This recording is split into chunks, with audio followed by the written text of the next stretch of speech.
film the game. If we get a mic to you, please raise your hand. Do you like how they ran and just your overall first thoughts? Yeah, I mean, it's a scrimmage. We haven't done pick and roll defense, you could tell.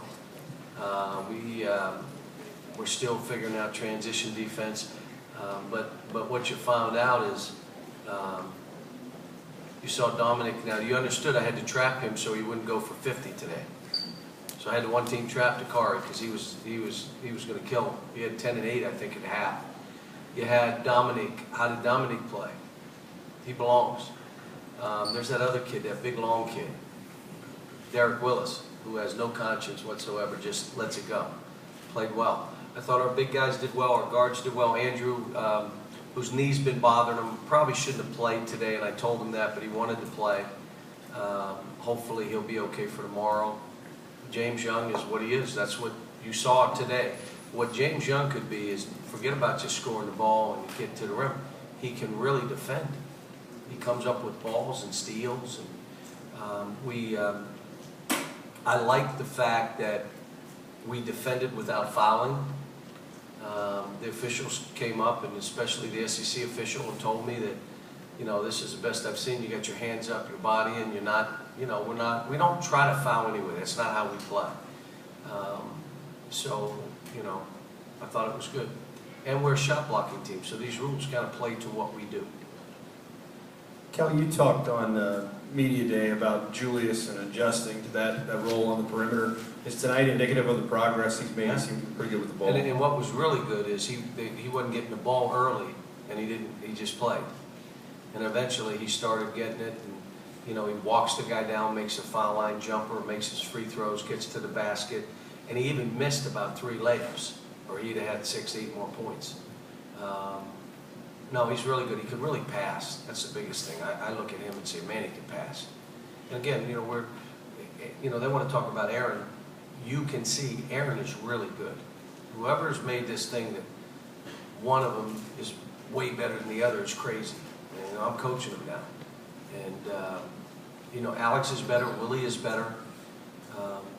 Jared did not play as well as he has been playing, but he played well and he made shots down the stretch. And Johnny Hood had played better. The intensity seemed to be kind of high in there. Again, it might be because there were that many people for this kind of game. Coach, that starting blue lineup tonight, is that the lineup we might see, starting lineup we might see game 1? And how do you think those guys Here's what I would say to you. When you looked at what we did, you kind of got a picture of, wow, they got this guy, that guy. But what about Derek Willis? Where does he fit in here? I mean, and then you look at, well, what about Marcus Lee? He's pretty good too now. And then you look at Dominic and say, wow, well, I'm not going to play 11 guys. So it's going to be, there's a little bit of a dogfight. We've got to figure out how we're going to do this. We've got to have a little plan about it. And then everybody's going to have to buy into what we're doing and their roles on the team. I'm trying to get Alex, and I think Alex is playing better. Be a finisher. You're not a play starter. It's not what you are. Don't put him in a position to start plays. Put him in a position where he can finish and get to the basket, where he can make a jump shot. Let him be a play finisher. And he's buying into that, and I think he played more comfortable today than he has in a while. So are those blue starters probably starters, though? Don't know yet. They were pretty good today, though. But Andrew has to, he's going to have to be able to practice and stuff. He's been hurt. So. Cal, when you're marking it up, which was more impressive, Julius's dunks in the first half or EJ's dunk on him in the second half? EJ put a helmet on him, so that'll be a picture in the hallway. I was happy for EJ. EJ's done well in practice, and he's not getting a whole lot of time on the floor. But the time he was out there, you'd watch and say, you know what, he can do this. So I was happy for him, even though he didn't let Todd get a basket.